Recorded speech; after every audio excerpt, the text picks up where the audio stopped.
wide open. Justin Ross off and running. The Alabama native wins the foot race. And Clemson strengthens its grip on this championship game. Wow, gut punch by Clemson right there. Akers, big three. Cam Akers in the clear. Foot race. And they finally spin him down at the 5. The electric play the nose needed. He wants another deep shot. Drops it in. At the goal line. That's a Canes touchdown. He pitches to Cersei. Cersei lunges into the end zone. And the Yellow Jackets score again. Armchair Quarterback Radio is ACC country.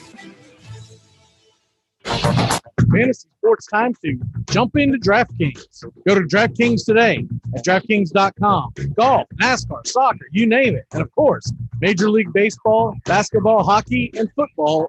Go to DraftKings.com. Listen to the Armchair Quarterbacks for DFS advice all year round. Here in St. Augustine, Top Gun Supply is the friendly gun shop. Top Gun Supply stocks a wide range of firearms. They buy and sell used guns. Top Gun Supply at 525 State Road 16 in St. Augustine, the friendly gun shop, a proud sponsor of the Armchair Quarterbacks. Make sure to listen to the Armchair Quarterbacks. Drive time. The Armchair Quarterbacks good enough for us down here in the bayou. Go Tigers and the Armchair Quarterbacks.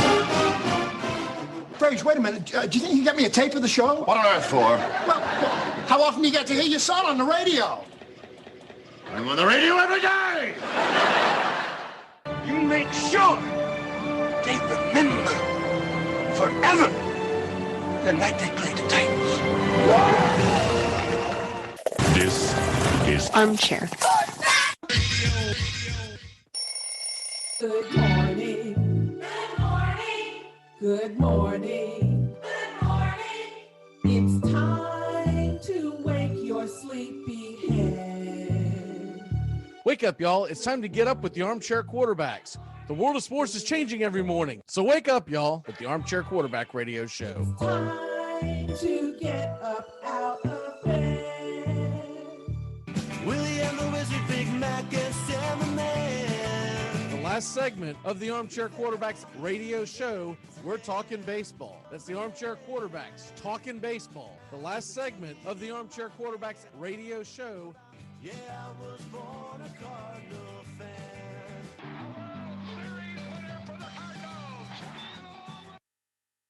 You come at the king, you best not miss. ACC football covered like no other here on the Armchair Quarterbacks. And backpedaling, Lawrence flips it open, wide open. Justin Ross.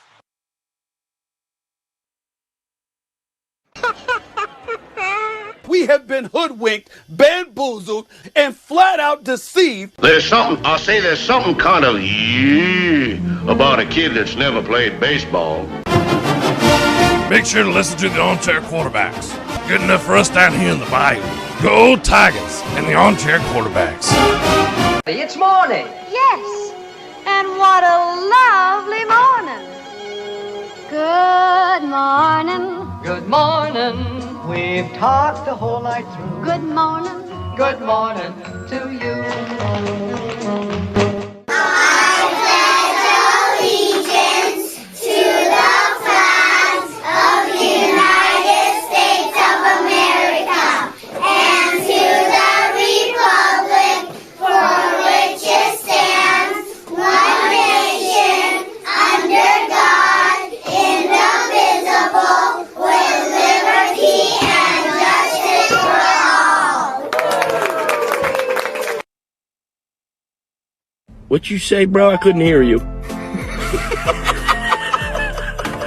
Armchair.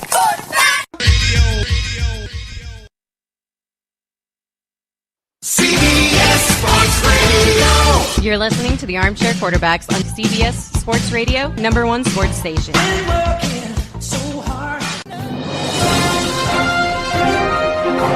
Good morning, and this is your Armchair Quarterbacks Sports Flash. The Tennessee Titans have agreed to trade Isaiah Wilson, their first-round pick from last year, to the Miami Dolphins for a 7th-round pick in 2021.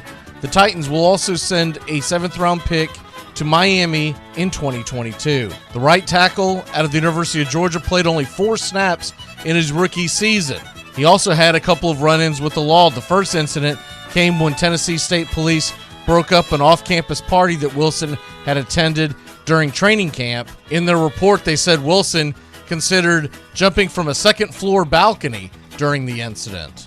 The second time was a DUI that occurred when Wilson was arrested and charged in September when he lost control of his vehicle and struck a concrete wall. Isaiah Wilson played at Poly Prep Country Day School in Brooklyn, where Dolphins coach Brian Flores attended high school. Wilson also attended Georgia with Dolphins guard Solomon Kinley. Creighton's men's basketball coach Greg McDermott has been reinstated for all team activities following a 1-game suspension for racially insensitive comments he made to his players in late February. The decision allows McDermott to coach the Blue Jays in this week's Big East tournament. Let's see what else happened. Oh yeah, some guy by the name of Dak Prescott signed with the Dallas Cowboys, 4 years, $160 million, in case you were under a rock. The deal includes $126 million guaranteed. And David Price told the Dodgers, quote, "Whatever it takes to make the Dodgers better in 2021, I'm all for it." David Price has told the coaching staff right after his spring debut that he's willing to pitch out of the bullpen. The Dodgers just recently signed big money free agent Trevor Bauer, and they also have Clayton Kershaw, Walker Buehler, Julio Urias, Dustin May, and Tony Gonsolini all ready to take shots at the starting rotation. We got a slew of college basketball games, starting with the ACC tournament beginning at 2 o'clock today. Miami is playing Pittsburgh. Boston College versus Duke at 4:30. Wake Forest versus Notre Dame. In the Northeast Conference Final at 7 o'clock on ESPN2, Mount St. Mary's versus Bryant. And Major League Baseball has a slew of games on MLB.TV today. The Rays versus the Sox at 1:05 Eastern, along with Orioles versus Twins and Cardinals versus the Mets. At 3 o'clock, you've got the A's versus Cubs, Padres versus White Sox, Rockies D-backs, and the Brewers versus the Giants. At 8:05 Eastern tonight, first pitch, Dodgers take on the Cincinnati Reds. And that's your Armchair Quarterback Sports Flash. Stay tuned for more of the Armchair Quarterbacks radio show and YouTube Live. Please like, subscribe, and share our show today. The Armchair Quarterbacks, your first choice for sports talk, live from the First Coast.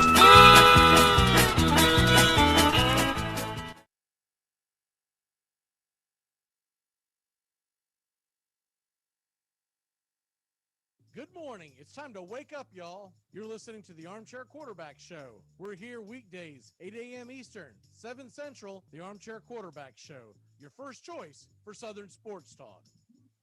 Good morning. I'm Mac McGinn. I don't know much, but I know one thing. We got a big show for you today. Fantasy baseball. Me and Steven. Justin is having some issues. He's running a little bit late, but he'll join us here very shortly. And we're going to get into March Madness. The TPC begins on on Thursday. A lot to get into and a little time to do it. You're listening to the Armchair Quarterbacks. You want to go back home to Oregon and make 100 babies? Great. I'm in no position to tell anyone how to live. But sneaking out like this, quitting, you'll regret it for the rest of your life. Baseball is what gets inside you. It's what lights you up. You can't deny that. It just got too hard. It's supposed to be hard. If it wasn't hard, everyone would do it. The hard is what makes it great. Armchair. Community Access Channel. He's the armchair quarterback. He's full of beer and he's full of snacks. The All-American man. Hey, howdy, hi, top of the morning to you. Welcome to the Armchair Quarterback Radio Show. I'm Mac McGee sitting alongside Mr. Steven Trush. Steven, how the hell are you, sir? I'm doing fantastic this morning. I will say, just touching on that trade for Wilson a little bit. I mean, that is I know the Titans wanted to get rid of him, but the Dolphins getting a first round pick for a 7th round pick swap is just Yeah, that never happens. I mean, from what I've been seeing, if anybody can fix Flores, Wilson, it's going to be Flores. Like you touched on how they went to high school together, but they apparently like they've gone back a long time, maybe even before high school. So I mean, Wilson and Flores are pretty close. So I'm pretty excited to see if that's going to work out for Miami. Yeah, the biggest problem with Isaiah Wilson is between his ears, and they just got to figure that out. And oh yeah, it's going to be a long road for Wilson because he says all the right things, but he does all the wrong things. He's been involved with the police twice in less than a year. There's a big, strong question about his work ethic. And, you know, the most recent pictures I've seen of him, he looks like a tub of crap. And so he is not someone that Vrabel, you know, kind of like they talk about the Patriot way. I think Vrabel's trying to build that in Tennessee. If they can turn it around, it's a great move for the Dolphins. If they can't, I don't think there's that big of a risk other than the fact he could infect the locker room because the guy broke COVID protocol twice as well as 2 run-ins with the law. So they were just kind of done with his shenanigans, and it could be the best thing that could happen, not just for the Dolphins, but for Isaiah Wilson. I think he's got a soft spot in his heart because Flores went to the same school that Wilson did in Brooklyn. And then also, as mentioned in the sports break, they've got a teammate down there, or an ex-teammate, ex-Georgia Bulldog teammate of him down there that I guess went to the wall for him and spoke highly of him. So now he's got to make sure that he's not embarrassing him, right? So there you have that. So anyways, let's go ahead and flip the page here a little bit and hit up with what's going on in the world of fantasy baseball. Justin should be joining us pretty shortly, but he had an issue. His boy didn't make the bus, and so they're dealing with that. So there you have that. With all that being said, let's get into. I'll go ahead and kill the music here. Let's go ahead and get into the. We're going to do starting pitchers and relief pitchers today, and I think the first thing we need to do is dive into starting pitchers. And the news that came out yesterday is very significant to this very topic. Is the fact that David Price has gone to the Dodgers and said he will do whatever they need.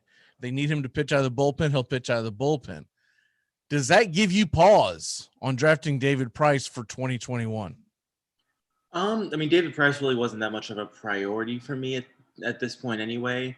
I mean, like that rotation is so stacked. I mean, there's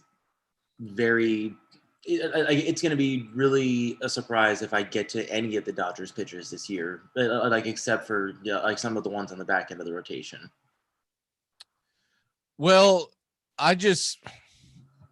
for me, David Price is a guy that, you could have circled in later rounds, but with all that being said, now he's kind of a guy that I'm going to avoid at all costs, because if he was a guy that wanted to get involved with, the bullpen, then I don't know if I want him on my team. He gives you no value if he's in the bullpen.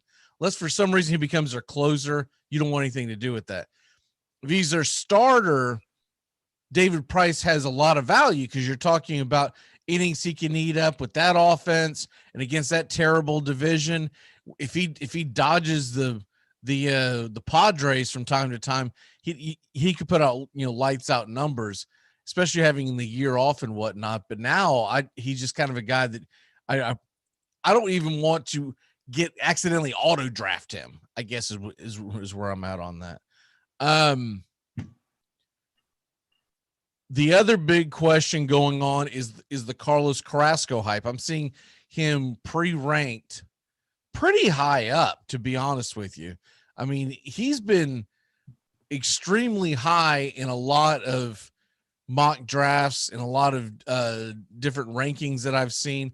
Where do you have Carlos Carrasco on your rankings? Because right now I'm looking at one ranking system, and I don't see him as high up on this one. He's 23rd on this one. On other ones, I saw him a hell of a lot higher than this. What say you on Carlos Carrasco's new move to the New York Mets? I'm still not 100% in love with it. I mean, it doesn't. For some reason, are you taking him over? These are guys that he's ranked in front of: Greinke, Kyle Hendricks, Zach Wheeler, Jose Barrios, Plesac, Charlie Morton, Lance McCullers. So, I mean, over those guys, some of those guys, I wouldn't take him over. I mean, like I'm seeing him right now. I'm using Fantasy Pros, and like they have like a consensus ranking, and he's at 20 right now. So he is. Wow, that's even higher than what I have. He's sandwiched in between Strasburg and Corbin Burns. Woo! That's even both higher. Of those all day over that. I mean, like right below that, you have Sonny Gray 22, Ryu 23, Hendricks, and Fried. I'd probably be taking him over Hendricks in that group, and maybe that's about it.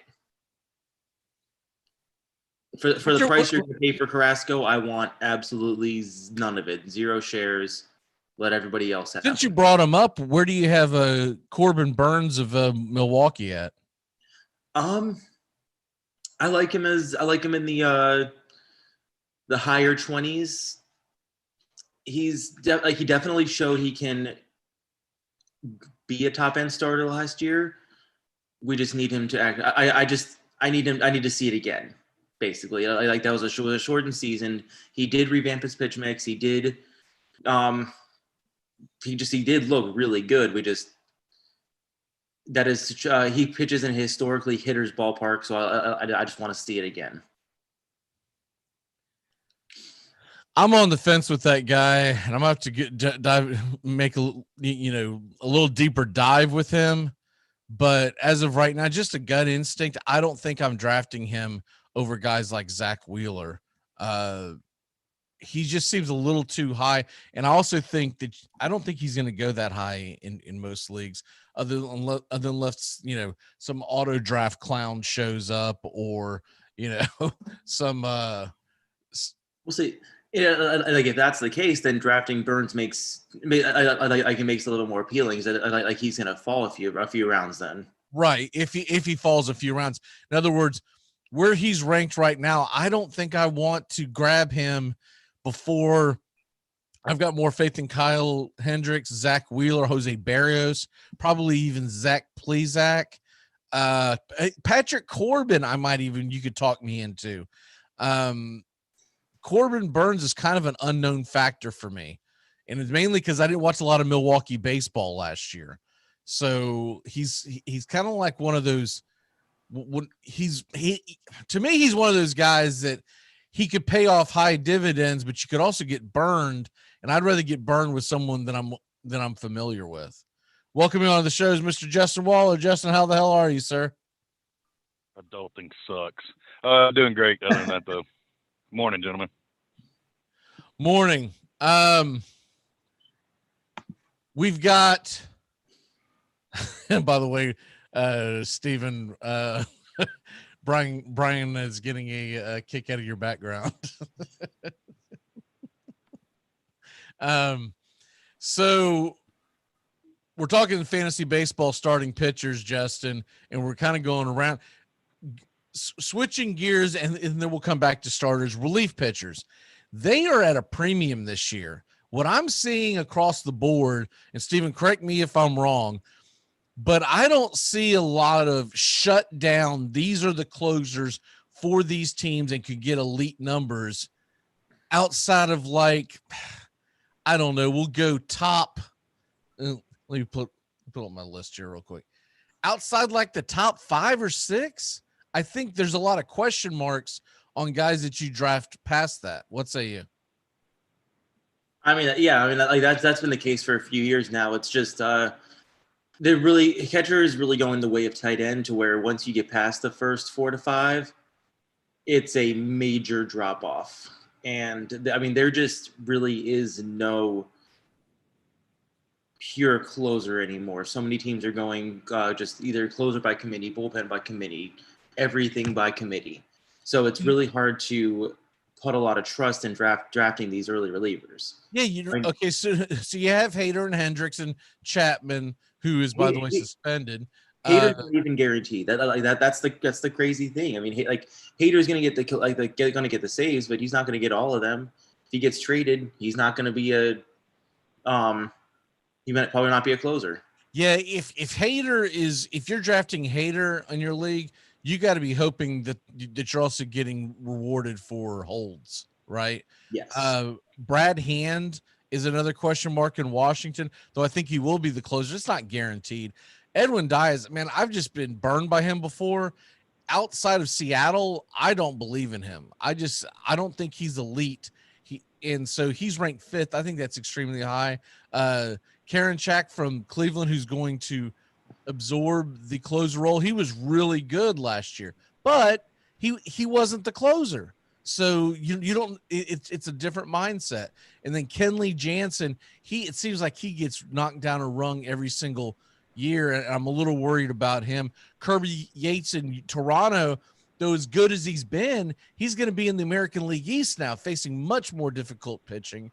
And past that, I mean, the rest of them, I think you can put, once you get past Hader, probably Hendricks, and when he comes back from suspension, Aroldis Chapman, the rest of the from 4 to about, I don't know, 14, I think you can mix in a blender and probably get pretty similar results. Yeah, it just depends what kind of league you're playing in. If you're playing in a categories league where you need like saves and specifically saves, then it may be wise to go for at least, I'd say, one of the top 5 relievers. Outside of that, if you're like if holds count, if you're playing, like also on a category league with ratios, that's where the lower end relievers come into play. Because I mean, most of the rankings you're going to see are based on who can get the most saves. We know that is not a good strategy to try to gamble on the one of 5 relievers who's going to get a decent amount of saves. So I like to focus on, especially where it counts, like relievers who can get holds and relievers who are going to have good ratios. Yeah, if you only have saves in your statistical categories, then I think you have to, and let's say you have 2 slots, I think you have to draft 3 and hope 2 of them stick against the wall, basically. But I'm not burning my early round picks on them. Because bullpens are fluctuate so much during the season. You might be able to grab a guy that's low, like a Will Smith in Atlanta. What if he gets back to his 2019 form? Then you're cooking with gas. But if he pitches the way he pitched in 2020, I'm not very high on Will Smith's chances in Atlanta. He's looked good in the spring, but what the hell has the spring got to do with anything, right? Basically, there will always be saves on the waiver wire. I've played that almost every single year and ended up I ended the season with at least one of my closers I picked up on waivers. Just there is no reason to use your picks on a reliever unless it's back end and you get a super steal. Because I mean, one example, Devin Williams, he's going as the 14th reliever right now. Hader gets traded out of there. He's worse the top three reliever if he gets that closer job. Back to the starting pitching. By the way, Justin, Steven is excited about Isaiah Wilson. What say you on that? Good luck, man. I mean, you got everybody. Taylor Lewan couldn't help him. Roger Saffold, Ben Jones, Todd Kelly. Everybody in there. Mike Vrabel with his lineman experience. Ramon Foster is a local personality and a lineman for the Steelers. Have all reached out and tried to mentor this young man, and were unsuccessful. So I hope you and Flores have a regime in hand that can get this young man the help he needs, and you're not eating the rest of that first round draft pick money that you just took the bill on. Yeah. Best of luck. I hope for the kid he can figure it out. I really hate to see another first round offensive pick gone. You've lost Jack Conklin, and Isaiah Wilson never panned out. So the depth at offensive line is not here for the Titans, but it's not for lack of trying. It's going to be a Groundhog Day again in Nashville come draft day. see who else we can draft. Kind of like a reliever, just draft enough offensive linemen, hope a couple stick up against the wall. Back to starting pitching. So, Justin, are there any starting pitchers out there that you're high on that are a little lower? I'm not saying they necessarily have to be, quote unquote sleepers, but you like them a little better than what the rankings are. Are there guys that you think are just ranked way too damn high? Well, under the radar guys, Musgrove out in San Diego, coming over from the Pirates, and believe it or not, Smiley with the Braves. Both are high strikeout rate guys, and if that's a category or something that your league rewards you for, those are some names under the radar that you can pick up later on for some good value. As far as overrated, I don't have my rankings with me. I apologize. I don't know the top of the guys down, but I mean, I'm not chasing any of the big names. I'm not chasing a Kershaw or any of that matter, if that's what you're looking for. Steven, what say you? So the two pitchers, like on the lower end of the spectrum, I am really high on. You got Frankie Montes. He's coming in as a 43rd ranked pitcher, ADP 168. So that's a nice 17th round value. I mean, before he got dinged for steroids, he was on a Cy Young pace. He was tearing through the AL. No one could touch him. And now, I mean, came into last year. He had a back injury. Really didn't do much with it. But I mean, we're only 1 year removed from basically a Cy Young season. And I drafted him as your 43rd pitcher. I am more than willing to take that gamble. And then someone right below him, not right below, but 58th pitcher is James Paxton. He saw a little bit of troubles out in New York, but he's going back to Seattle. Should be counted on to be an innings eater. I think he may not be putting up those ace numbers we were used to, but as close to the 60th pitcher off the board, 24th round, you really can't ask for more. Well, I think it helps him too. It's not just the fact that he goes to a division that's not quite as strong, but also that his home park now has an actual home park advantage when it comes to pitching. When you're pitching in Yankee Stadium, if you don't have the stones, man, it can be a long, long ride. A couple of guys that I got. Okay, I don't even know if I say I like them, but man, I'm keeping my eye on them this spring.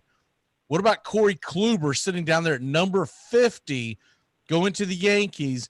We know that it's been reported from last year that he'd lost some speed, but what if he gains a little bit of that back? Corey Kluber could be an absolute knockout in the Bronx, and I'm not worried about him having stones because that dude pitched in the biggest of moments in postseason. So I'm not worried about if he can handle the New York spotlight. And then your boy Sandy Alcantara of the Miami Marlins, he's sitting down there at 45th, and when I see him below guys that I just would not take, okay, right in front of him, Justin, Kevin Gausman is ranked in front of Sandy Alcantara, Mike Soroka, Shohei Ohtani, and Corey Kluber. There is no way on God's green earth, if those dudes are sitting on the board, that I'm drafting Kevin Gausman from San Francisco. I know he had a good season last year, but that guy, we're talking about a really small sample size. That guy was infamous in Atlanta. He had a hot streak, and then he was as cold as it gets. Would you draft him over any of those guys I just named? Did you say he was sitting in front of Soroka? Yeah, I think that is the reason. Does that do the injury? He's 6 spots in front of Soroka. Yeah, I think the reason why he's in front of Soroka is because he's, Soroka, they're not expecting back until sometime in May, best case scenario. So I think that, gotcha. But man, Kevin Gausman. First of all, if W's is a no thing, interest. Yeah, if W's is a thing in your league, I want Kevin Gausman out there going against the Padres and Dodgers offense left and right. Oh, okay. Yeah, sure. And oh, by the way, when he's not doing that, he might be going on a road trip to Colorado, and I'm at Kevin Gausman out there. Man, I can't get to the Rolaids fast enough. Kevin Gausman. If Julio Urias was definitely a starter, I think he should be up about 10 spots because the guy was phenomenal in the postseason. But the problem is you can't trust the Dodgers, man. I think Urias was their best pitcher last year, but he was pitching 2 innings at a time. I mean, like, that's my biggest issue with the Dodgers pitchers. I mean, you have Bauer and Buehler going like 5 and 6 in ADP right now. I mean, yeah, they are 2 of the better pitchers in the game, but I'm not going to spend first-round capital on a pitcher who may top 165, 170 innings. It's just – Steven, you know what it reminds me of? Come training camp, every year we'd hear this such and such, this wide receiver's really looking good in New England, in the New England Patriots camp. Okay, whatever, man. You got like 9 of them, and I'm not going to pick one of them with an early pick. Mm-hmm. I mean, yeah. I think Herman Marquez of the Colorado Rockies, I think he's ranked a little high just because of where he pitches. And, oh, by the way, he's going to have to go up against the Padres and Dodgers a lot. So that would concern me to draft him as high as he's going. I get it that he had good numbers, but guys have very rarely been able to duplicate good numbers in Colorado year after year. I think Dylan Bundy might be a little overrated. Final thoughts, Steven. Final thoughts on pitchers? Yeah, well, we're coming up at the bottom of the hour, so. Basically with pitchers, I am trying to get one of the top 3 of DeGrom, Cole, or Bieber. If I can't, I am probably going to be waiting a bit. I do not like mostly the I would say 10 through 25, maybe 10 through 30. I'm staying away from the middle round pitchers. In a traditional draft that's not a keeper draft, how high were you willing to draft a pitcher? First round, second round? Oh, yeah, first round. First round? Okay. There's a lot of people that I know that just refuse to take a pitcher in the first round that they want offense first. I'm not going a pitcher if I have one of the first 3 picks, but after that, it's fair game depending on who falls. And if you're out there, if you're in an auction draft, how high are you willing to spend for a starting pitcher? That's different. You're asking the wrong person because I do not spend big at auction drafts. Gotcha. I'm a value fiend. What's your walk-off of the day, sir? Man, what are we, like 20 days away from baseball season? I cannot wait enough for this to get here. It is time. Yeah, we're not too. Was it April 1st? So we're sitting here just over 3 weeks. April 1st, that Thursday. And of course, we're not going to have the weird situation where they're playing out like in Tokyo or something, 4 days beforehand. Which, if anything good came from the pandemic, that did. That screwed up everyone's fantasy teams. Because normally you don't even get credit for it because the scoring doesn't begin until later on. And then if you did get credit for it, it screwed up the draft because it'll be played like the week before and you're drafting like 2-3 days before. And so people who draft that person, either they did or did not get credit for the guys. I absolutely hate that junk.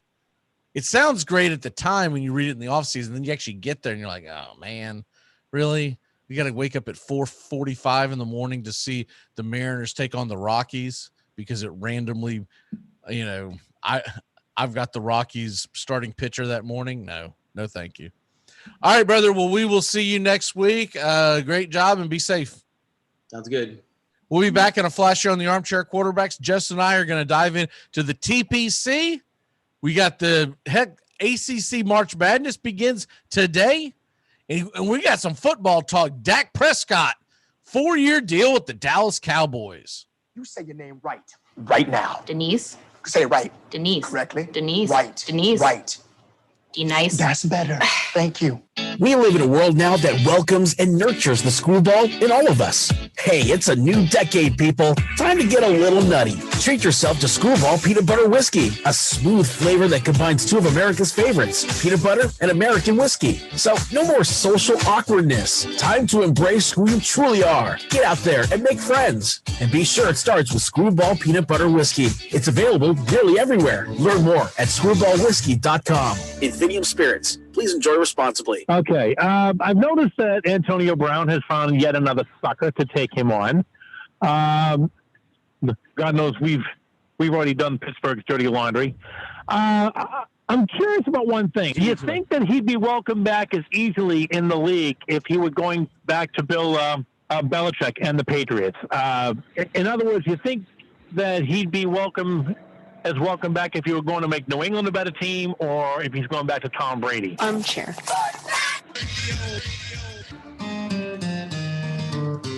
We are the Armchair Quarterback Show, your first choice for sports talk live from the First Coast. You get a whole lot of something with Farmers Policy Perks. So much, I'm going to have to speed things up. You can get the Farmers Signal app, and that could get you up to 15% off your auto policy. That's just for using the app and driving like the normal speed limit, hearing, full stop, making lane change, signaling human being you are. Get a whole lot of something with Farmers Policy Perks. Start with a quote by calling 1-800-FARMERS. We are farmers. Bum, bum, bum, bum, bum, bum.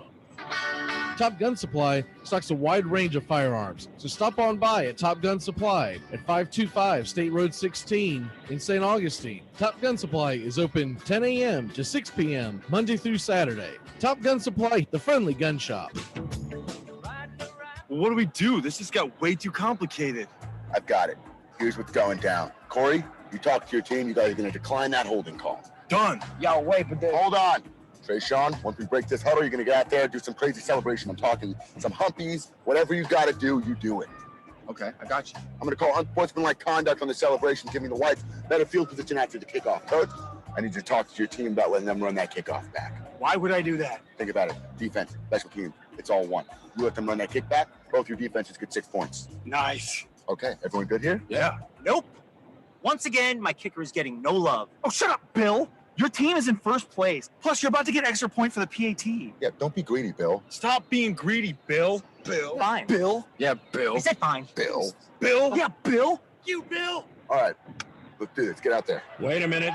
Treson comes in with a very delayed celebration here. Oh, wow. I'm pretty sure that's going to be a... Yep, there it is. Another... Armchair. No AA Ron, huh?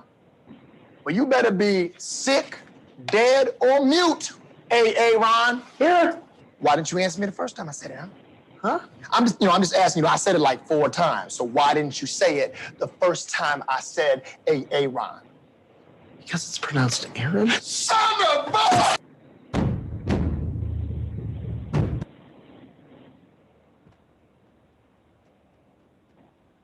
Welcome back here to the Armchair Quarterbacks. Good morning, CBS Sports Radio and YouTube Live. Armchair Quarterbacks. Find us on YouTube today. Justin, we've hit that plateau over 1,000 subscribers, so that's nice to see. Hopefully more people find us, and we keep rolling along. Little man got himself to school.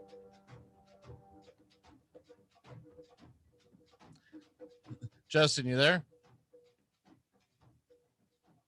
feel like Justin can't hear me. It says Justin Waller's connecting to audio, so I'll wait for him to be able to hear me. I guess he's going to try to dip out and come back in, so I'll man the ship while we wait for that. Let's go ahead and get into what is happening here in the world of sports while we wait for Justin to come back here. All right, Dak Prescott. 4 years, $160 million. The ACC tournament, by the way, 126 guarantee. The ACC tournament begins today. You got 3 games starting at 2 o'clock. The Miami Hurricanes take on Pittsburgh. So we got a full day of college basketball action. We'll get into the rest of the scoreboard here in a minute. TPC news, Brooks Kepka has withdrawn from the TPC because of a knee injury that's plaguing him. The Jets placed their franchise tag on safety Marcus May. He had 6 interceptions in 2021. And some tickets were punched to the NCAA tournament yesterday. UNC Greensboro, they beat Mercer in the Southern Conference Championship, 69-61. Liberty takes out North Alabama for the Atlantic Sun Championship. Sun Belt title, Appalachian State, for the first time in 21 years, goes back to the tournament. They take out Georgia State 80-73. And a couple of ones that we missed earlier in the week that happened on Sunday, Winthrop, Loyola Chicago, and Morehead State are all in the NCAA tournament. March Madness begins next Thursday. Justin, can you hear me now? Yeah, sorry about that. Hit the wrong button and disconnected my audio. So fair enough. Still haven't figured that technology thing out. I apologize. I never know if it's me or you. So I just wait for one of us to right the ship. It was definitely me this time. Went for the volume button and hit the hang up button. So I apologize. So you're going to be on site today at work, or you're going to have access to be able to catch any of this March Madness action today? I'm hoping so. It is my intention to be out of there in time to catch it, but probably not all of it. Well, don't forget you've got my login for the Plus, so you can watch all this stuff on the Plus. Yeah, Miami, Pittsburgh, and then Duke, Boston College is at 4:30. Duke's going to have to make a run. I don't even know if Duke can get in the tournament without winning the whole ACC. I think they at least have to get to the I think they at least got to get to the finals. Bare minimum semifinals, but I think they probably have to get to the finals to punch their ticket. The MAAC is starting their tournament as well at 5:00, and Big West Conference is starting theirs. The CAA Championship final, Elon versus Drexel. That's going to be on CBS Sports Network. Forgot to mention that one. And you got the North. So you got 4 conference finals. You also have Mount St. Mary's of Bryant. You've got Oakland versus Cleveland State. I know these are all minor ones, but you also have late tonight, if people are up that late, BYU, 20-5 on the season, is taking on undefeated Gonzaga in the West Coast tournament. So I'm going to pull up BYU to see if they've even played Gonzaga yet. Yeah, they did. Oh, yeah, they got smoked by 20 points last time. So that's probably not much of a chance that's going to be a good game. But anyways, there you have it. The ACC tournament begins at 2:00 today, and we look forward to that. You got a lot of games on MLB TV. You don't have the Braves, but you do have the rest of it. And the field is now set for the Players Championship, Justin. We'll get into that in a second. But before we get into all of that, Dak Prescott, 4 years, $160 million, $126 guaranteed. All I can say about that is it's about damn time. Man, Jerry Jones really drug his feet on this. He could have had him for cheaper had he signed him last spring. But I don't know if the AAV would have been cheaper, but he could have gotten the guaranteed cheaper. And I think they showed how bad they are without him. So thoughts on Dak Prescott being locked up for the Cowboys for the next 4 years? Well, I mean, he got exactly what he was wanting and holding out for. We thought he was absolutely crazy when he turned down $30 million a year, but hey, he got $40 million and it worked off. Now I don't advise that everybody use that strategy and technique because I've got a feeling it's not going to pan out that way more times than not. But hey, kudos to him for holding strong and getting his money. And yeah, Jerry, man, what were you thinking, dog? You cost yourself quite a bit. Because remember during that, it was a time year during the $30 million offer, whatever it was low 30s. I mean, it wasn't $40 million a year that he turned down, but they were disputing over, I believe it was a 3 versus a 4-year contract. He wanted multi-years. They wanted a year less. And long story short, they settled at 460. Yeah, I think at one point we were debating. Okay, so I know when he first came out and said he wanted 40 a year, we thought he was insane. But that was also 2 seasons ago. It was before the 2019 season began. So that's got something to do with that there.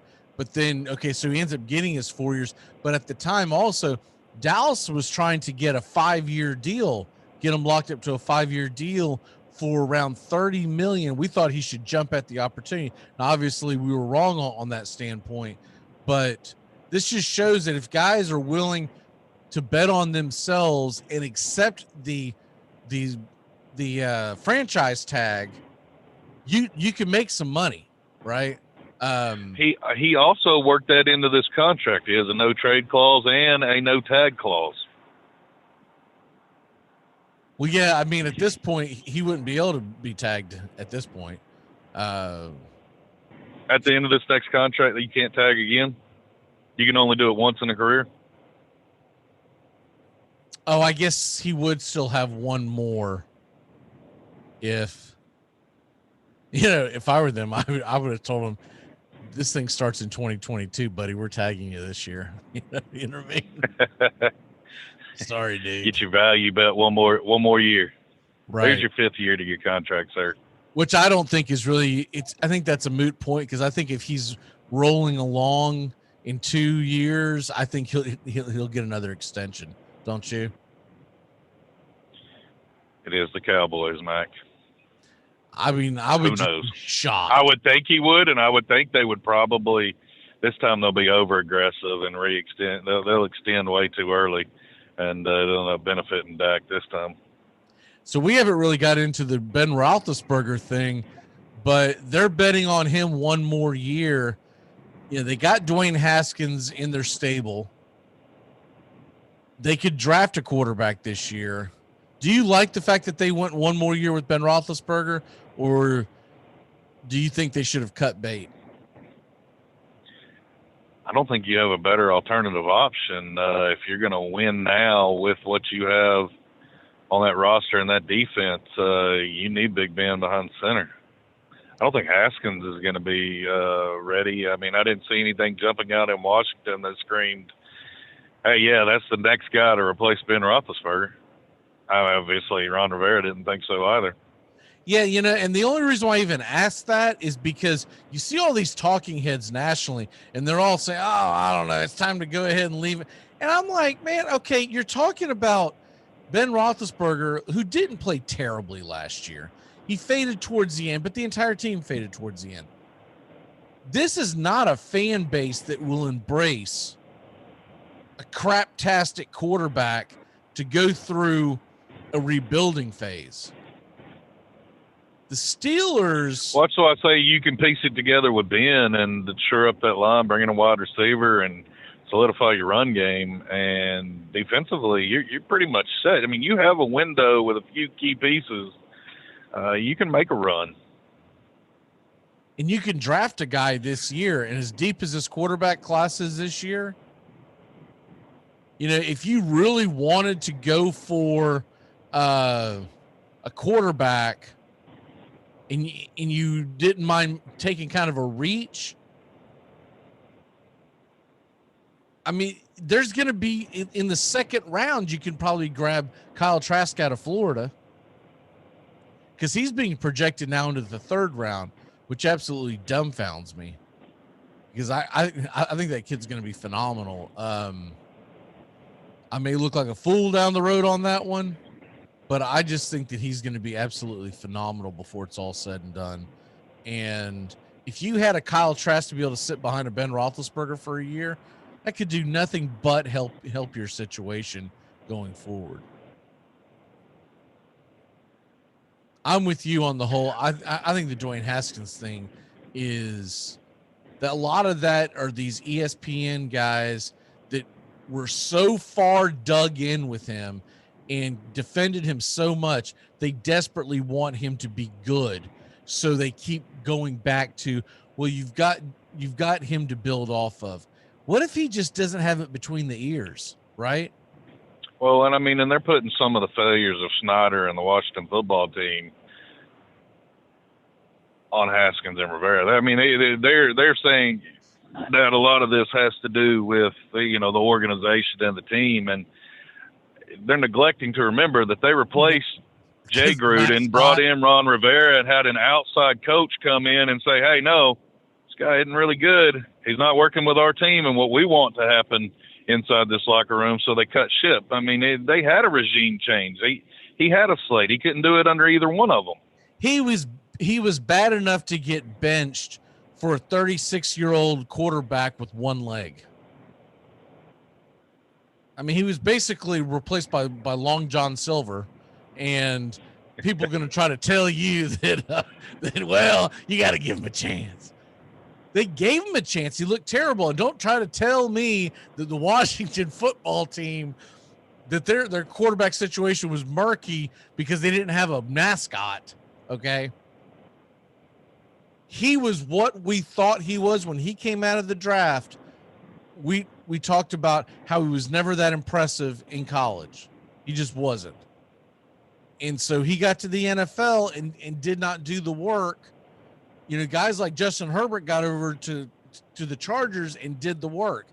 But Haskins never seemed to be much. He even talked about putting the blame on himself because he didn't do a good job in his time at Washington studying the playbook, right? And looking at film. Man, I don't know if I want a quarterback like that. Because that is job number one for a quarterback. Dude, after sitting behind Ben with Tomlin, maybe he is that guy, but he's not going to be it going into the start of the 2021 season. No, and I would still want to draft it. Wouldn't you still want to draft a guy to put pressure on Haskins? Because I wouldn't want him to just assume that he's going to What do you mean put pressure on him? You just lock him in a room with Mike Tomlin. I mean, that dude's facial expressions would put pressure on anybody. Well, what I'm saying, you got Mason Rudolph and Dwayne Haskins. Okay, none of that just jumps out and going, wow. Don't forget Duck Hodges now. Okay, we'll throw Duck Hodges in there. Well, one of those dudes ain't going to make the team. None of those guys makes you say, come on, 2022. Let's reload. Let's go. Hell no. You're spending all next year trying to get discounts on other jerseys and ball caps because you know you got to change your fandom by 2022. I just think you got to draft a guy to put pressure on Haskins so that even if you take a guy late in the draft, right, and you take some kid that isn't exactly being looked upon as a big time NFL quarterback at this stage, you got to put someone in that room with him that puts pressure on Haskins so that he has some accountability for himself, because Mason Rudolph does not inspire anything to me. Mason Rudolph had his chance, and he was very, very below average at best.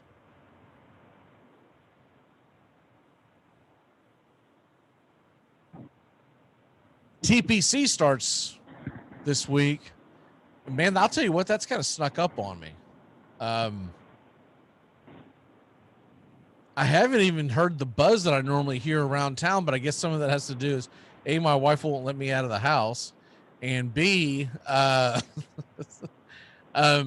with only 20% capacity being allowed at the actual golf course, you don't get quite the fervor that's going on. And then, oh, by the way, we have no Tiger Woods, and now we have no Brooks Koepka for the event that begins on Thursday morning. Some of the guys that are going to be there, Dustin Johnson looks like he's the odds-on favorite. DeChambeau and John Rahm are right behind that.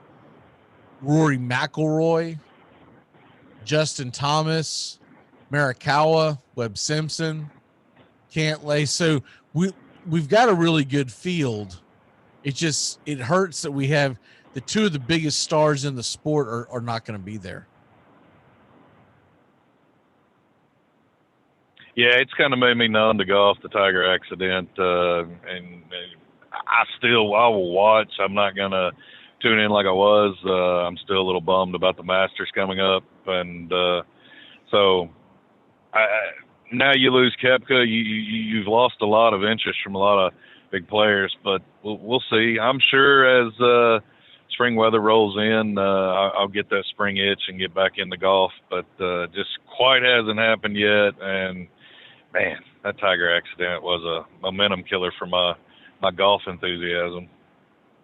You know, I think they really need to think about rescheduling this TPC and not doing it the week of conference tournaments in basketball. Because if they were doing this last week, they would be front and center stage, right? Now, this hasn't always been this weekend. Didn't this get moved a couple of years back to this early venue, or has it always been this time of year? It used to be in March for years, and then for about a decade they moved it to May, because now it's looked upon as the major before the majors begin, because the TPC is always looked upon as the fifth major, so now it's like the kickoff to the championship golf season. Essentially, used to, for about a decade or so, you would have the Masters in April and then they would play in May, but they bumped that up, and they bumped them all up. I haven't checked it this year, but I believe you're going to get the PGA Championship in May again, which is how it was originally set up a couple of years ago, that you're going to get March TPC, Masters in April, the PGA in May, and then June is always traditionally the U.S. Open, because Father's Day Sunday is the championship, and then July would conclude the run at the British Open. They used to put the PGA Championship in August, and I always felt like that thing got lost because they would start it about 2 weeks into preseason football, and people would start getting geared up for the college football, and then you would try to drop a PGA Championship in the middle of it, and it always kind of fell flat for me. So I'm glad to see that they moved that to May, and hopefully they kept it there. Also, man, that's brutal. They have those guys playing championship golf in August, and sometimes it's in some really hot venues.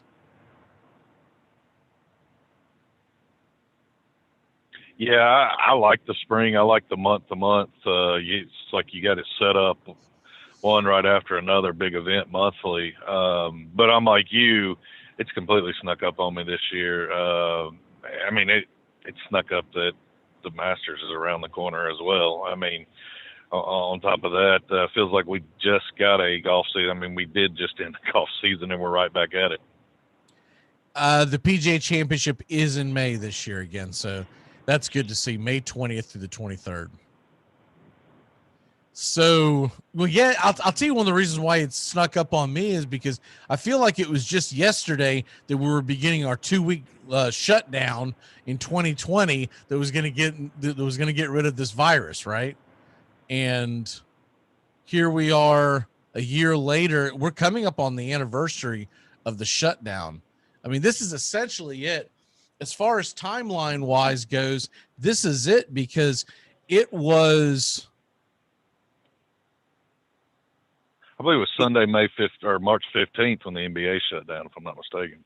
No, the NBA shut down Wednesday or Thursday night, because right after that they shut down the college basketball. The tournaments had started, but Florida State had gotten their buys, right? So Florida State had not played a conference tournament yet. And it was a Thursday that they shut it all down, because we took that Friday off. They didn't confirm it until like right after our show ended. Florida State was set to play, I don't remember, like around noon, something like that. And the Big East actually played a couple of games, and then they shut down, but everyone else was shutting down.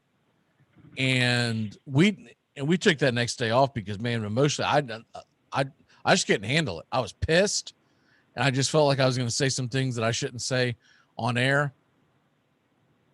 And I was just thoroughly just venting, foaming at the mouth that they wouldn't play it because they had already decided that they were going to play the following week the NCAA tournament without fans in the stands. And then out of nowhere, they just shut the whole thing down. So you didn't even get the conference tournament last year. So it was essentially a year ago Thursday, which means that NBA game must have shut down Wednesday night, possibly Tuesday night, because the NBA was the first one to do it, and it was an avalanche.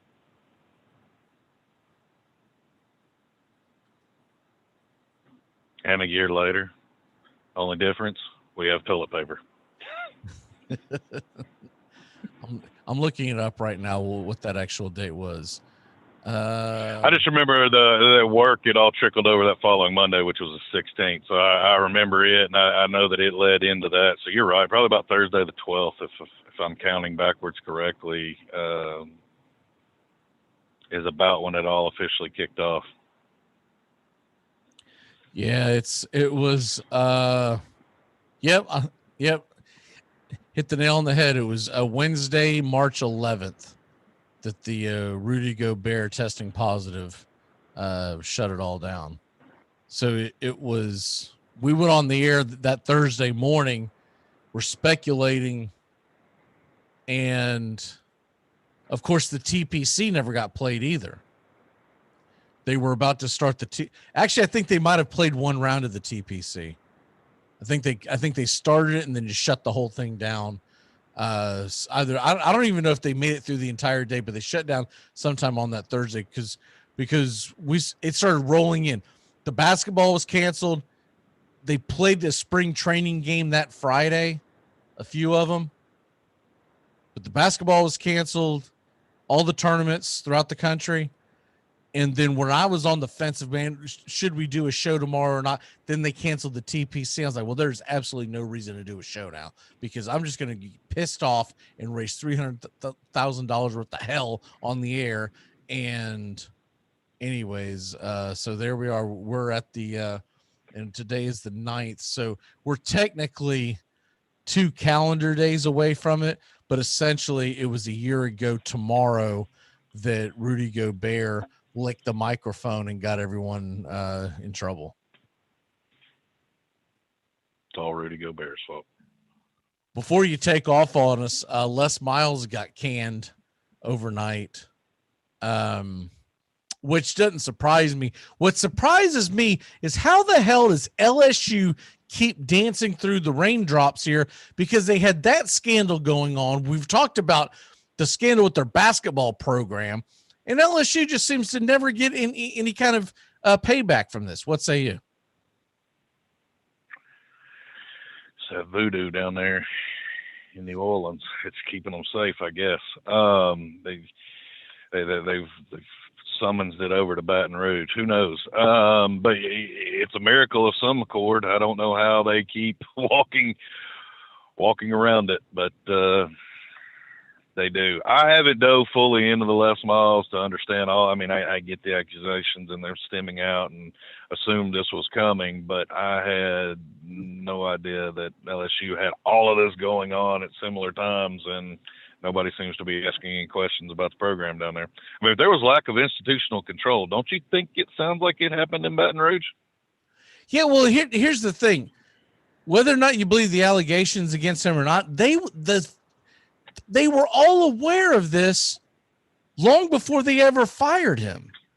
They fired him. If people have forgotten this, they fired Les Miles because he lost to Auburn.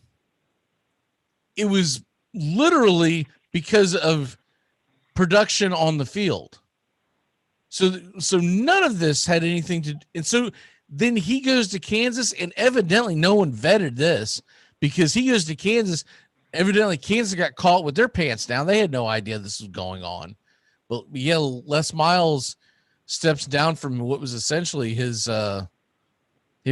retirement home, because I kind of figured Les Miles would sit there and just kind of ride off into the sunset and end his career there, which well, he did, but it's going to change.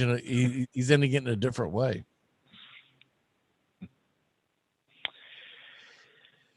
Yeah, I definitely did not see that coming, and definitely a lot of questions have to be asked. And I would say, since they crossed schools, I think you would think Kansas would be asking the NCAA some questions as to how come this wasn't disclosed, and some financial restitution. But we'll see how it plays out. I think LSU will eventually get the karma coming their way.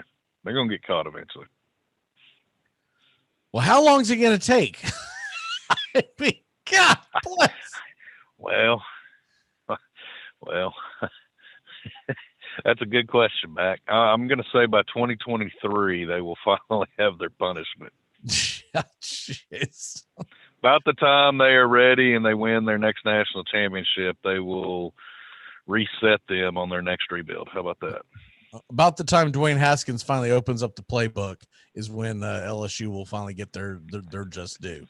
What's your walk-off for the day, sir? Man, something that I don't think I've ever seen before today, and hopefully everybody else gets to tune in and enjoy it. But Duke playing basketball on opening day of the ACC tournament is something I cannot recall ever happening. And, dude, I'm excited to watch it. Yeah. I enjoy the misery of Duke. I'm sorry. It just it brings joy to my heart. I'm ready for it all to get rolling, because you got the SEC tournament starting tomorrow. And then, of course, when the SEC tournament starts off with their Bobo games, the ACC will be just a little more advanced into theirs. I don't think the Big 12 starts until tomorrow either. So pretty much all the big tournaments will be rolling by tomorrow, which will be a lot of fun. I would think the Big 10's got to be in that. I didn't see the Big 10 on today's schedule, so I would think the Big 10's probably starting as well. So we got a big day tomorrow. Great job, sir. We'll see you mañana, and be safe. All right. See you tomorrow, sir. Yes, sir. We'll be back in a flash here on the Armchair Quarterbacks. Keep it locked in here on CBS Sports Radio. CBS Sports Radio. You're listening to the Armchair Quarterbacks on CBS Sports Radio, #1 sports station.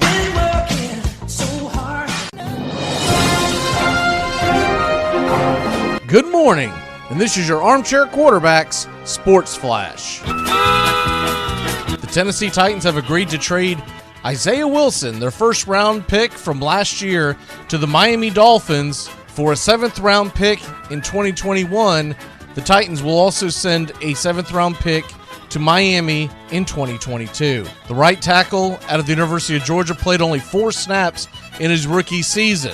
He also had a couple of run-ins with the law. The first incident came when Tennessee State Police broke up an off-campus party that Wilson had attended during training camp. In their report, they said Wilson considered jumping from a second-floor balcony during the incident. The second time was a DUI that occurred when Wilson was arrested and charged in September when he lost control of his vehicle and struck a concrete wall. Isaiah Wilson played at Poly Prep Country Day School in Brooklyn, where Dolphins coach Brian Flores attended high school. Wilson also attended Georgia with Dolphins guard Solomon Kinley. Creighton's men's basketball coach Greg McDermott has been reinstated for all team activities following a 1-game suspension for racially insensitive comments he made to his players in late February. The decision allows McDermott to coach the Blue Jays in this week's Big East tournament. Let's see what else happened. Oh yeah, some guy by the name of Dak Prescott signed with the Dallas Cowboys, 4 years, $160 million, in case you were under a rock. The deal includes $126 million guaranteed. And David Price told the Dodgers, quote, "Whatever it takes to make the Dodgers better in 2021, I'm all for it." David Price has told the coaching staff right after his spring debut that he's willing to pitch out of the bullpen. The Dodgers just recently signed big money free agent Trevor Bauer, and they also have Clayton Kershaw, Walker Buehler, Julio Urias, Dustin May, and Tony Gonzalini all ready to take shots at the starting rotation. We got a slew of college basketball games, starting with the ACC tournament beginning at 2 o'clock today. Miami is playing Pittsburgh. Boston College versus Duke at 4:30. Wake Forest versus Notre Dame. In the Northeast Conference Final at 7 o'clock on ESPN2, Mount St. Mary's versus Bryant. And Major League Baseball has a slew of games on MLB.TV today. The Rays versus the Sox at 1:05 Eastern, along with Orioles versus Twins and Cardinals versus the Mets. At 3 o'clock, you've got the A's versus Cubs, Padres versus White Sox, Rockies D-backs, and the Brewers versus the Giants. At 8:05 Eastern tonight, first pitch, Dodgers take on the Cincinnati Reds. And that's your Armchair Quarterback Sports Flash. Stay tuned for more of the Armchair Quarterbacks radio show and YouTube Live. Please like, subscribe, and share our show today. The Armchair Quarterbacks, your first choice for sports talk, live from the First Coast. Enjoy sun-drenched days, epic stays, and plenty of room to roam in Greater Fort Lauderdale. Our hotels, attractions, and restaurants have taken the Visit Lauderdale's Safe and Clean pledge, so you can relax and explore with confidence. When you're ready for that well-deserved staycation, our 23 miles of golden beaches await. Find wide-open spaces to hike, bike, kayak, and paddleboard. Visit your favorite attractions, then dine out in style in socially distanced dining rooms or al fresco on waterfront patios. Learn more at sunny.org. Hey, Jacksonville, winter is the perfect time to start planning for your healthy, pest-free spring lawn with True Green, America's #1 lawn care company. True Green's science-based approach and local expertise will help give your lawn the year-round care it needs to be thick and weed-free. Go to truegreen.com/radio to save 50% on your first service. Just call 866-946-5956 or go to truegreen.com/radio today and get a lawn to be proud of. Good afternoon. Would you like to try a free sample of our double fudge brownie? Oh, sure. That's very good. I'll just take one more, just to be sure. Yep, still very good. Some things never change, like never being able to take just one free sample. And Geico saving folks lots of money on their car insurance. Is that macadamia nut I taste? You take one more. Sir. Yeah, I thought so. 15 minutes could save you 15% or more. Follow us anytime on Twitter. Our handle is @CBS Sports Radio.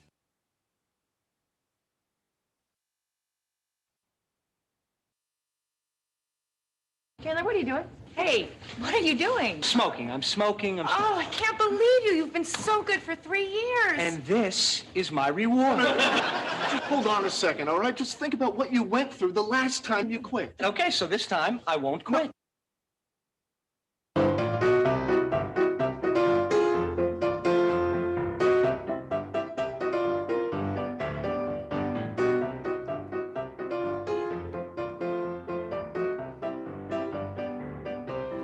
Welcome back. Good morning, CBS Sports Radio. We're going live, on YouTube Live as well. Make sure to like and subscribe our show today. And away we go. Okay, so there are a lot of things going on in the world of sports. And one of the main things that we've got going on today is the ACC tournament. You've got Duke versus Boston College. That's the game I think everyone's going to be focused on, but Miami does play Pittsburgh at 2 o'clock Eastern. Either one of those teams has to run the entire gambit. They have to get to Pittsburgh or Miami would have to win the tournament. Same thing with Boston College. There might be an avenue for Duke to get in if they were to make it to the ACC final. I still think they probably need to win the tournament, but they might be able to sneak in there. And then Wake Forest and Notre Dame, the same. Either one of those teams would have to run the table and win the ACC tournament. So that's what you've got going on in the ACC tournament today. You got 2:00. It's Miami Pittsburgh, 4:30 Duke and Boston College, and then after that at 7:00 Eastern. Of course, these are all about a half hour after the other game ends, so give or take a few minutes. Wake Forest, Notre Dame, and the entire tournament is on the ACC network. So that's what you got going on there. For some reason, you don't have the ACC network, but you've got ESPN Plus. You would be able to watch it as well. You've got some championship games of some smaller schools going on today. But I wanted to play something for y'all because I thought this was absolutely hilarious. I mean, absolutely hilarious. This is a Mike calls. Okay, so I'm trying to set it up right now. This is an interview on All Things Covered, I think it's called the podcast. I'm not sure. But this is an interview with Brian McFadden and Antoine Walker, and Patrick Peterson's in there too. But they're listening to Antoine Walker tell a story about Michael Jordan and his gambling, and when Antoine Walker had a night of gambling with Michael Jordan. I just thought that y'all would enjoy this. This is a really funny video. And this happens right before Michael announces that he's coming back to play in the NBA. So I'll go ahead and roll that, and away we go. When Mike calls, the buy-in goes up a little higher. Let me just start with that. So it's going to be a number put on that everybody got to bring to the table. I say probably 20,000 is the cap. That's cold hard cash, 20,000. Yeah, you got to have 20 to get in. Just to get in. Just to get in. You ain't got 20 to get in, you can't even play. So that starts that. And then Mike is competitive, man. I remember one time we played spades for 36 hours. What? Damn. What? We played spades for 36 hours. We were playing against two other guys. We were playing against two other guys. Me and Michael were partners, and we were playing against two other guys. And they had us stuck, B-Mac, 900,000. What? Yeah. So you guys familiar with spades, right? Yes, sir. Yes, sir. So you're familiar with spades. So so y'all know the first hand. So we were playing the first hand bid itself. Yep. Okay. Right. Yep. So whoever gets 7, we was betting 50,000 on that. What? Betting 50 on who gets 7, and then 50,000 on the game. Were y'all playing Joker, Deuce, Deuce, Ace? Nope. Or were y'all playing Joker, Ace? King, Queen. Ace, King, Queen. Ooh. Ace, King, Queen, man. That was the and this was the crazy part. That we played for 30, and what made it even more interesting, it was the day that he actually supposed to make his announcement that he was officially coming back. He canceled the press conference, everything. We played for 36 hours, man. Did anyone ever find out why he canceled the press conference? Did that news ever break? Nope, because we did it. We was down, and actually we was down the street from the press conference, and one of our good friends' restaurant at the top of the restaurant. And we played for 36 hours, man. We was down. So, wow. Look, hey, he beat you, man. 6 hours straight? Matt, hey, I thought you stayed up all night and gambled and beat you, man. Man, no question. We didn't stay up. No, we didn't make 24 hours. So my question for you, Twan, did you guys actually have the cash, or y'all were playing with markers? No. This all cash. Ooh, so that's what happened. This is what happened. I was leaving for Boston in a couple of days, so I had about 100,000. I was always a cash person. I had my money. Mm-hmm. MJ had about 200 on him. MJ sent for $500,000. Cash. So there you have that. I thought y'all would enjoy that. That was hilarious. That was the great Antoine Walker. For people that don't remember him, he played for the Boston Celtics in the early 2000s. Him and Paul Pierce made it to the conference finals early in his career. Antoine Walker just never really expanded his game.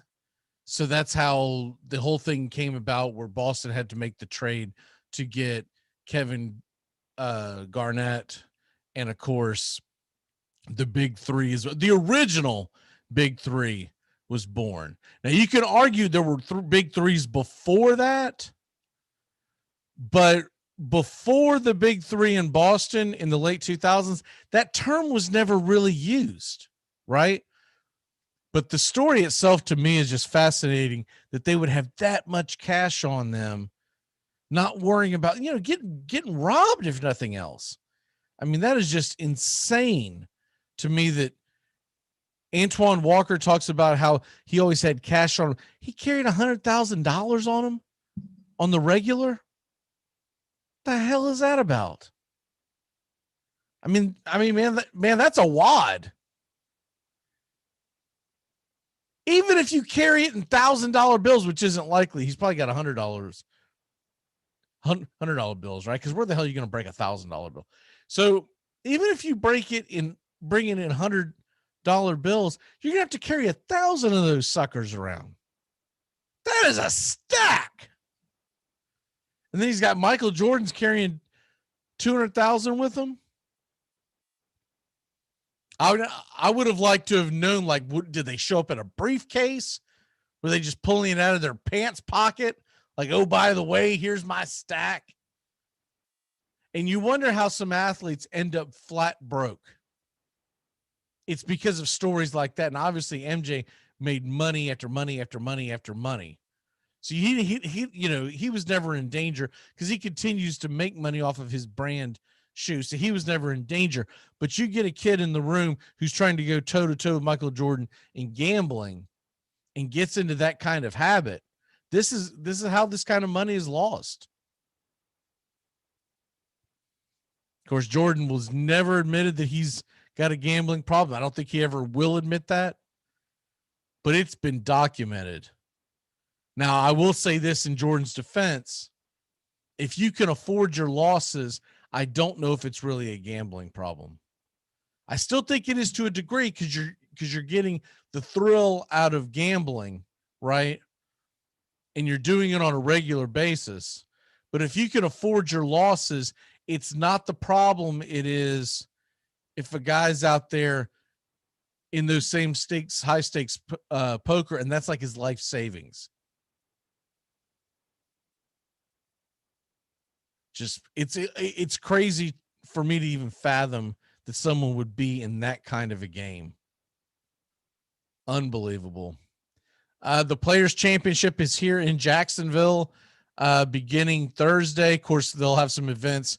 They'll actually start a few of the lighter events today, and then tomorrow they will, have the practice rounds, and people can go out there and watch that. I don't have plans to go out there and see it.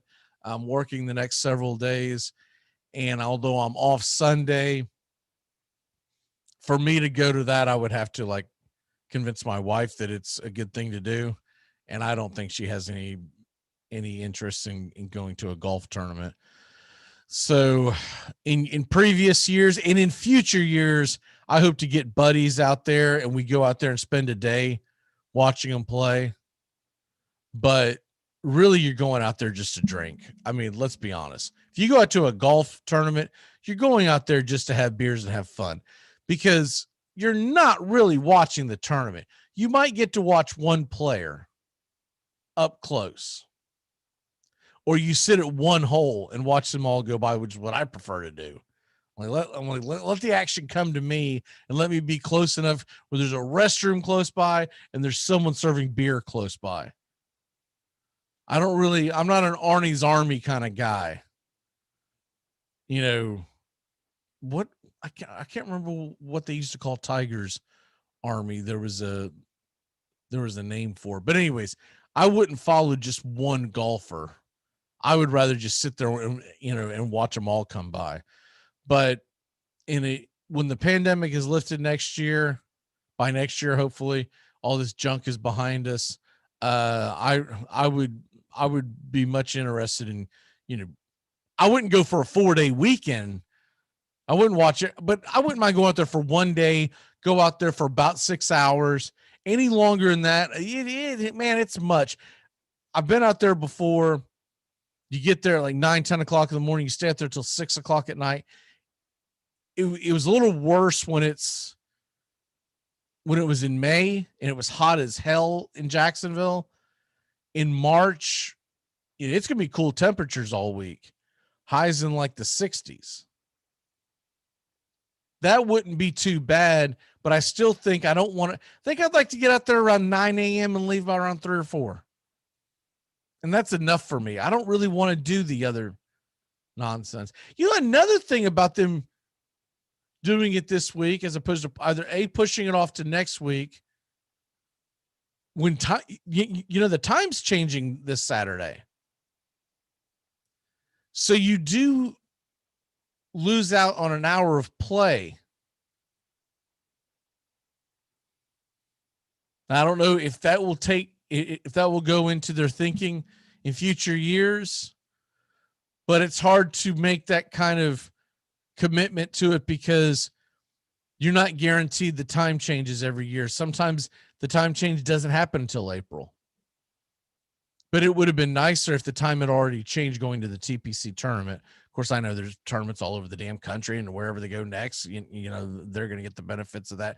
But I'm thinking from a television standpoint, to me, it's better when the championship round rolls into around 7 o'clock Eastern. It just organically goes into your Sunday evening, when you wind down. But there's no way I would ever go out to the TPC championship on Sunday and stay till the very last dog is dead. If that's the case, then I've got to have Monday off because you're not going to get back till late with the traffic and whatnot.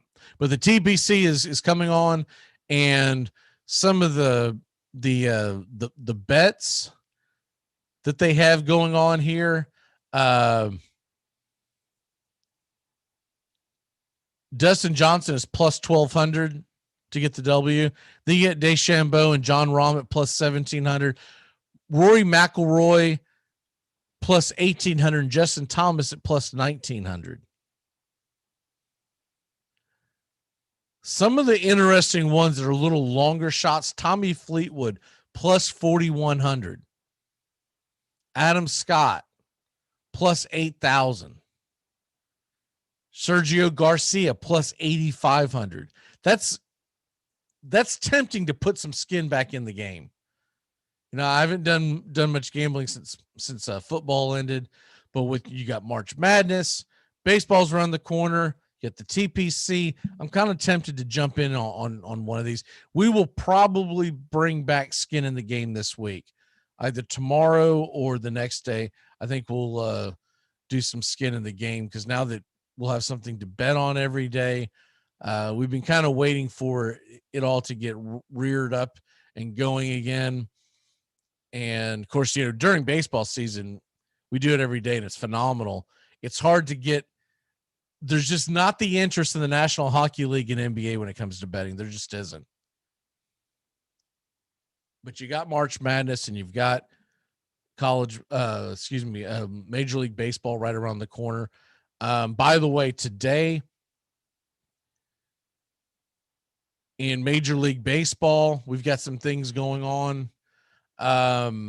Braves and Pirates play at 1:05 along with the Red Sox and Rays, and Orioles and Twins. Yankees Tigers are also at 1 o'clock, and Blue Jays versus Phillies. Oh, and you've also got the this is an interesting one. 1:10 Eastern. Cardinals versus Mets. I want to see if that's one of the ones that's on MLB.tv. You've got two interesting names taking the hill there because you've got Carlos Martinez, who's only had one outing so far. He got hammered, but they're thinking about putting him in the starting rotation, and Taijuan Walker makes his debut for the New York Mets. So I do want to see that. Is that one? Yes. 1:10 Eastern. Cardinals and Mets on SNY. So MLB.tv will have it. Red Sox and Rays are on TV. See some of the later games that we can get into here. Cubs versus A's at 3 o'clock.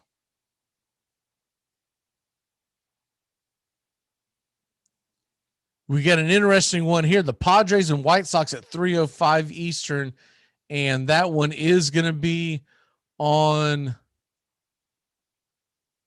MLB.TV. I think that's might be on might be the afternoon game as well on MLB Network. But that game's interesting because you've got Blake Snell taking the mound, and you've got Lance Lynn taking the mound. So you get to see pretty good pitching matchup there. Obviously, they'll only go a few innings, but it's after about 3 or 4 innings, if it's a team that I don't really care that much about, I'm dipping out. Now, if it's the Rays or the Braves or something, I'll probably stay a little longer because I want to see what their bullpen looks like. But I'm usually dipping out after that. Duffy. So essentially, if you watch the Snell versus Lynn first 3 innings of that, get a chance to see those 2 pitchers in action, that's going to essentially take you right into the Duke game, Duke versus Boston College.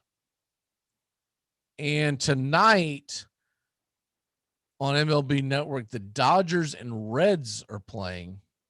Sonny Gray takes the mound for the Reds. 6:05, you got Nationals versus Astros. Is that being televised? It's not on TV. Are you serious? It's not on MLB.TV? That's a good one. They're missing out on that. McCullers versus Strasburg. It's a bad job by MLB or by Washington or Houston. Either one could have broadcasted that game.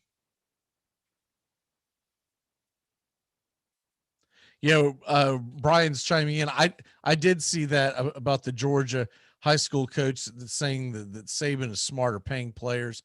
We'll probably get into that tomorrow, but I don't know. I don't know if y'all saw the rebuttal that Nick Chubb doubled down and said no, didn't take place. That if there was money to be gotten, why? Basically saying that if I needed money, I could go pro. And remember, Chubb stayed an extra year. But I think it all goes on to some degree. And when they put them on blast, it's kind of, but there's got to be a bag man in Alabama. Are you kidding me? Kids are 5-star athletes and go there to sit on the bench for 2 years so they can continue the unreal factory that is Alabama football. I'll never believe that wasn't the case anywhere that's had sustained longevity. At least to some degree, maybe more than others, but there's got to be some, because you keep out recruiting. Like if you're a 5-star or 4-star quarterback and you know that you're about to have to go sit behind someone for 2 to 3 years, how did they convince you of that? 30, 40 years ago, you might be able to convince me. But today's age where everyone is on TV, I have a hard time believing that there's not something going on.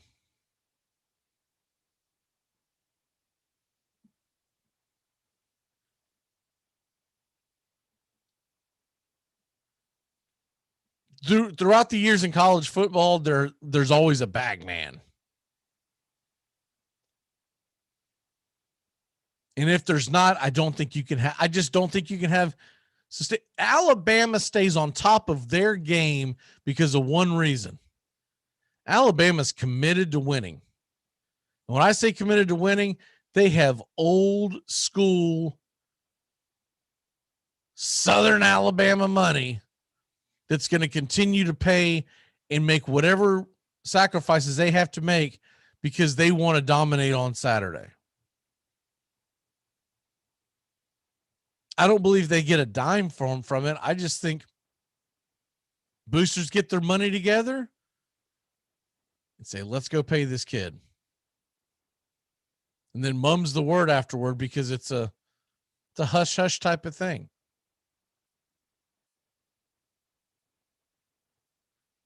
And if you think it's not happening somewhere in these programs, I think it's a little naive.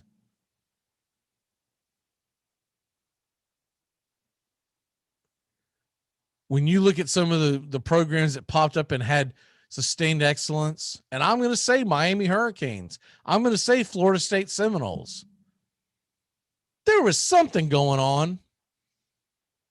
And the free shoes had nothing to do with Florida State having the sustained excellence. There had to be actual cold, hard cash. Same thing with Miami when they had, what was his name? The Luke, whatever his name, Luke Skywalker from 2 Live Crew. That dude was throwing cash around. You know it. I don't know who the hell was funding Florida State in the early days. Maybe Burt Reynolds. I don't know. But whoever it is,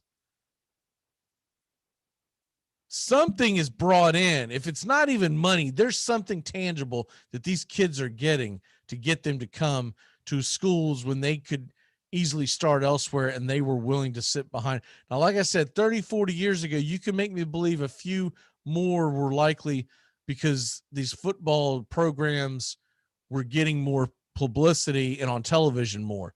But in today's world, man, if you are an outstanding tailback,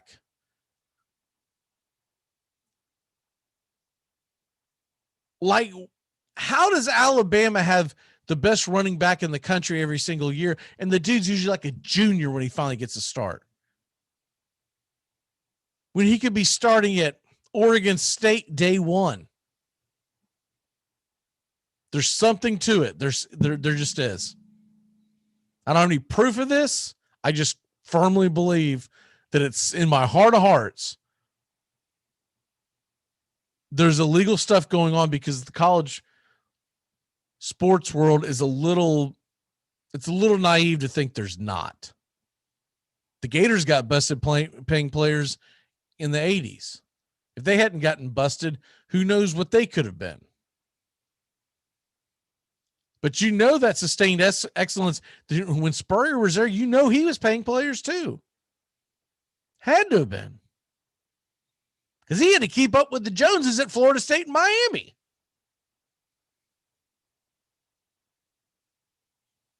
The ones that are probably clean as a whistle, the Georgia Techs of the world. The ones that are never good at football. Well, we do it the right way. And everyone's like, yeah, that's great. Yeah, good for you. We're still going to fire your coach every 3 to 4 years. All right, it's time to turn back time. Get the hell out of here with some birthdays as we wind down yet another show here on the Armchair Quarterbacks. Tomorrow, by the way, Sean O'Toole, what did Brian call him? The dude? The dude will be with us tomorrow. Time to turn back time.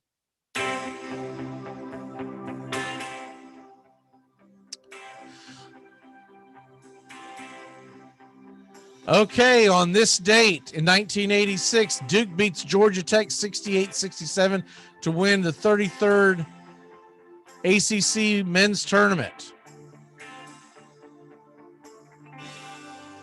Also, in 1991 on this date, Joe Dumars begins an NBA free throw streak of 62 games.